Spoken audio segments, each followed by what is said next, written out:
जय भोले की। घुस्मा की शिव भक्ति से उसके मरे हुए पुत्र का जीवित होना, घुश्मेश्वर शिव का प्रादुर्भाव तथा उसकी महिमा का वर्णन। सूत जी कहते हैं, अब मैं घुश्मेश नामक ज्योतिर्लिंग के प्रादुर्भाव का और उसके महात्म्य का वर्णन करूंगा। मुनिवरों, ध्यान देकर सुनो। दक्षिण दिशा में एक श्रेष्ठ पर्वत है जिसका नाम देवगिरी है। वह देखने में अद्भुत और नित्य परम शोभा से संपन्न है। उसी के निकट कोई भरद्वाज कुल में उत्पन्न सुधर्मा नामक ब्रह्मवेत्ता ब्राह्मण रहते थे। उनकी प्रिय पत्नी का नाम सुदेहा था। वह सदा शिव धर्म के पालन में तत्पर रहती थी, घर के कामकाज में कुशल थी और सदा पति की सेवा में लगी रहती थी। दुष्सेठ सुधर्मा भी देवताओं और अतिथियों का पूजक थे। वे वेद वर्णित मार्ग पर चलते और नित्य अग्निहोम किया करते थे। तीनों काल की संध्या करने से उनकी कांति सूर्य के समान हो गई थी। वे वेद शास्त्र को जानते थे और शिष्यों को पढ़ाया करते थे। धनवान होने के साथ ही बड़े दाता थे। सौजन्य आदि सद्गुणों से भाजन थे। शिव संबंधी पूजा आदि कार्य में ही सदा लगे रहते थे। वे स्वयं तो शिव भक्त थे ही, उनकी पत्नी उनसे बराबर ही शिव भक्त थी। शिव भक्तों का बड़ा प्रेम रखते थे। शिव भक्तों को भी वे बहुत प्रिय थे। यह सब कुछ होने पर भी उनके पुत्र नहीं था। इससे ब्राह्मण को तो दुख नहीं होता था, परंतु उनकी पत्नी को बहुत दुखी रहती थी। पड़ोसी और दूसरे लोग भी उसे ताना मारा करते थे। वह पति से बार बार पुत्र के लिए प्रार्थना करती थी। पति उसको ज्ञानोपदेश देकर समझाते थे, परंतु उसका मन नहीं मानता था। अंततोगत्वा ब्राह्मण ने कुछ उपाय भी किया, परंतु वह सफल नहीं हुआ। तब ब्राह्मणी ने अत्यंत दुखी हो बहुत हट करके अपनी बहन घुस्मा से पति का दूसरा विवाह करा दिया। विवाह से पहले सुधर्मा ने उसको समझाया कि इस समय तो तुम बहन के से प्यार कर रही हो, परंतु जब उसके पुत्र हो जाएगा तब उससे स्पर्धा करने लगोगी। उसके वचन दिया कि मैं बहन से कभी लड़ाई नहीं करूंगी। विवाह हो जाने पर घुस्मा दासी की भांति बड़ी बहन की सेवा करने लगी। सुदेहा भी उसे बहुत प्यार करती थी। घुस्मा अपनी शिव भक्ति बहन के आज्ञा से नित्य 101 पार्थिव शिवलिंग बनाकर विधि पूर्वक पूजा करने लगी। पूजा करके वह निकटवर्ती तालाब में उनका विसर्जन कर देती थी। शंकर जी की कृपा से उसके एक सुंदर, सौभाग्यवान और सद्गुण संपन्न पुत्र हुआ। घुस्मा का कुछ मान बढ़ा। इससे सुदेहा के मन को ढा पैदा हो गई। समय पर उस पुत्र का विवाह हुआ। पुत्र वधू घर में आ गई। अब तो वह और भी जलने लगी। उसकी बुद्धि भ्रष्ट हो गई और एक दिन उसने रात में सोते हुए पुत्र को छुरे से उसके शरीर के टुकड़े टुकड़े करके मार डाला और कटे हुए अंगों को उसी तालाब में ले जाकर डाल दिया जहां घुस्मा प्रतिदिन पार्थिव लिंगों का विसर्जन करती थी। पुत्र के अंगों को उस तालाब में फेंककर वह लौट आई और घर में सुखपूर्वक सो गई। घुस्मा सवेरे उठकर प्रतिदिन की पूजा आदि कर्म करने लगी। श्रेष्ठ ब्राह्मण सुधर्मा स्वयं भी नित्य कर्म में लग गए। इसी प्रकार उसकी ज्येष्ठ पत्नी सुदेहा भी उठी और बड़े आनंद से घर के कामकाज करने लगी, क्योंकि उसके हृदय में पहले जो ईर्ष्या थी अब वह नहीं थी। प्रातःकाल जब बहू ने उठकर पति की सैया को देखा तो वह खून से भीगी दिखाई दी और उस पर शरीर के कुछ टुकड़े दृष्टिगोचर हुए। इससे उसको बड़ा दुख हुआ। उसने अपनी सास घुस्मा के पास जाकर निवेदन किया, उत्तम व्रत का पालन करने वाली आर्य, आपके पुत्र कहाँ हैं?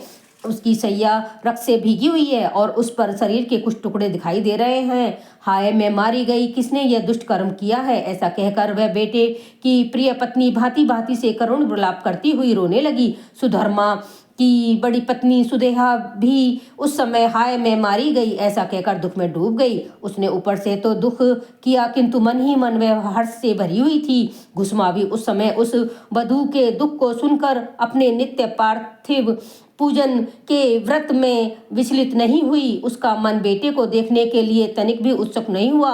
उसके पति की भी ऐसी ही अवस्था थी। जब तक नित्य नियम पूरा नहीं हुआ तब तक उन्हें दूसरी किसी बात की चिंता नहीं हुई। दोपहर को पूजन पर समाप्त होने पर घुस्मा ने अपने पुत्र की भयंकर सैया पर दृष्टिपात किया, तथापि उसने मन में किंचन मात्र भी दुख नहीं माना। वह सोचने लगी, जिन्होंने यह बेटा दिया वे ही इसकी रक्षा करेंगे। वे भक्ति प्रिय कहलाते हैं, काल के भी काल हैं और सत्पुरुषों के आश्रय हैं। एकमात्र वे प्रभु सर्वेश्वर शंभु ही हमारे रक्षक हैं। वे माला गूंथने वाले पुरुष की भांति जिसको जोड़ते हैं उसको अलग भी करते हैं। अतः अब मेरी चिंता करने से क्या होगा? इस तत्व का विचार करके उसने शिव के भरोसे धैर्य धारण किया और उस समय दुख का अनुभव नहीं किया। वह पूर्ववत पार्थिव शिवलिंग को लेकर स्वस्थ चित्त से शिव के नामों का उच्चारण करती हुई उस तालाब के किनारे गई। उस पार्थिव लिंगों को तालाब में डालकर जब वे लौटने लगी तो उसे अपना पुत्र उसी तालाब के किनारे खड़ा दिखाई दिया। सूत जी कहते हैं, ब्राह्मणों उस समय वहां अपने पुत्र को जीवित देखकर उसकी माता गुस्मा को न तो हर्ष हुआ और न ही विषाद हुआ। वह पूर्ववत स्वस्थ बनी रही। इसी समय उस पर संतुष्ट हुए ज्योति स्वरूप महेश्वर शिव शीघ्र उसके सामने प्रकट हो गए। शिव बोले, सुमुखी, मैं तुम पर प्रसन्न हूँ, वर मांगो। तेरी दुष्टा सौत ने इस बच्चे को मार डाला था, अतः मैं उसे त्रिशूल से मारूंगा। सूत जी कहते हैं, तब गुस्मा ने शिव को प्रणाम करके उस समय वह वर मांगा, नाथ, यह सुदेहा मेरी बड़ी बहन है, अतः आपको उसकी रक्षा करनी चाहिए। शिव बोले, उसने तो बड़ा भारी अपकार किया है, तुम उस पर उपकार क्यों करती हो? दुष्ट कर्म करने वाली सुदेहा को मार डालना चाहिए। गुस्मा ने कहा, देव, आपके दर्शन मात्र से पातक नहीं ठहरता। इस समय आपका दर्शन करके उसका पाप भस्म हो जाए। जो अपकार करने वाली पर भी उपकार करता है, उसके दर्शन मात्र से पाप बहुत दूर भाग जाता है। प्रभो, यह अद्भुत भगवत वाक्य मैंने सुन रखा है, इसीलिए सदाशिव जिसने ऐसा कुकर्म किया है वही करे। मैं ऐसा क्यों करूं? मुझे तो बुरा करने वाले का भी भला ही करना है। सूत जी कहते हैं, गुस्मा का ऐसे कहने पर दया सिंधु भक्त वत्सल महेश्वर और भी प्रसन्न हुए तथा इस प्रकार बोले, गुस्मे, तुम कोई और भी वर मांगो, मैं तुम्हारे लिए हितकर और वर अवश्य दूंगा, क्योंकि तुम्हारी इस भक्ति से और विकार शून्य स्वभाव से मैं बहुत प्रसन्न हूँ। भगवान शिव की बात सुनकर गुस्मा बोली, प्रभु, यदि आप वर देना चाहते हैं तो लोगों की रक्षा के लिए सदा यही निवास कीजिए और मेरे नाम से ही आपकी ख्याति हो। तब महेश्वर शिव ने अत्यंत प्रसन्न होकर कहा, मैं तुम्हारे ही नाम से घुश्मेश्वर कहलाता हुआ सदा यहाँ निवास करूंगा और सबके लिए सुखदायक होऊंगा। मेरा शुभ ज्योतिर्लिंग घुश्मेश नाम से प्रसिद्ध हो, यह सरोवर शिव लिंगों का आलय हो जाएगा, इसीलिए इनको तीनों लोकों में शिवालय नाम से प्रसिद्ध हो जाएगा। यह सरोवर सदा दर्शन मात्र से संपूर्ण अभिष्टों को देने वाला हो। सुब्रते, तुम्हारे वंश में होने वाली 101 पीढ़ियों तक ऐसे ही श्रेष्ठ पुत्र पैदा होंगे, इसमें संशय नहीं है। वे सब के सब सुंदरी स्त्री, उत्तम धन और पूर्ण आयु में संपन्न होंगे, चतुर और विद्वान होंगे, उदार तथा भोग और मोक्ष रूपी फल पाने के अधिकारी होंगे। 101 पीढ़ियों तक सभी पुत्र गुणों में बड़े चढ़े होंगे। तुम्हारे वंश का ऐसा विस्तार बड़ा शोभादायक होगा। ऐसा कहकर भगवान शिव वहां ज्योतिर्लिंग के रूप में स्थित हो गए। उनकी घुश्मेश नाम से प्रसिद्धि हुई और उस सरोवर का नाम शिवालय हो गया। धन्यवाद।